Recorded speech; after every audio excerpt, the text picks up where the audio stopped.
I mean, it was still way too hot for me to even go near Vegas. Movie fans around the world are familiar with the bloody end met by Las Vegas mob boss Tony Spilotro and his brother Michael. In the film Casino, the characters based on the Spilotro brothers were taken to an Indiana cornfield, then were beaten to a pulp one at a time with baseball bats, then buried while still alive. In Chicago, federal prosecutors are prepared to make the Spilotro murders a centerpiece of the massive prosecution of 14 mob figures. The case that will be presented at the Dirksen Courthouse lists 18 murders in all, along with many other crimes. But because of their movie notoriety, the Spilotros are likely to get top billing. The event is depicted in a movie, and anybody who's sitting on the jury, or most of the jury, or some of the jurors, are going to associate the two, and the judge is going to have to deal with that when we select a jury. But the movie version is wrong. According to mobster-turned-informant Nick Calabrese, the Spilotro brothers were killed not in an Indiana cornfield, but here in the quiet Chicago suburb of Bensonville. Why should a jury believe Nick Calabrese about the Spilotro murders? Because Calabrese admits he was one of the killers. He's also fessed up to participating in 14 other mob murders and is ready to tell all he knows about the Chicago outfit, including his own brother Frank.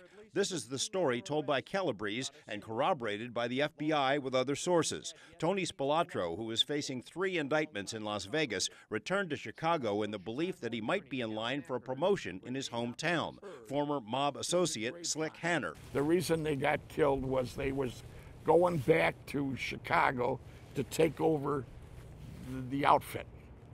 He was getting his crew together and telling them all we're going back to Chicago. Acting boss Joe Ferriola, now deceased, saw it differently and ordered the murders. Spilotro's presumed boss, Joey the Clown Lombardo, allegedly signed off on the hits. The Spilotro brothers were wary about going to a meeting but changed their minds about taking guns along, presumably because someone close to them put their minds at ease. According to Calabrese, the Spilotros were picked up by James Marcello, currently listed as a boss of the outfit, and were driven to the Bensonville suburb to a house near this intersection.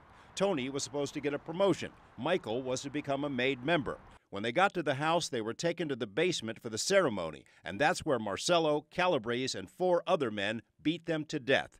At least 2 men, including hitman John Feccarata, put the bodies in a car and jumped on the highway. As the I-Team learned, one of the first signs they would have seen directs them toward Indiana and the cornfield. Former Spilotro underling hitman Frank Collada tried to put Spilotro away himself, but is still bothered by the imagery. If I had to kill him, I couldn't kill him that way. I would have just shot him. I couldn't beat him to death like that.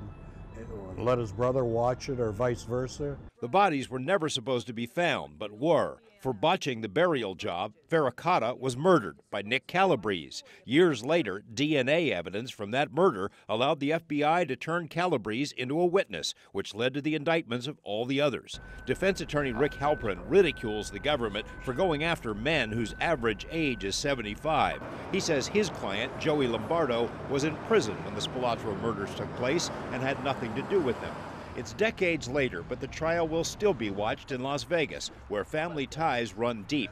This year, when Rocco Lombardo, brother of Joey the Clown, appeared in federal court, he was defended, ironically enough, by attorney John Spilotro, the nephew of Tough Tony.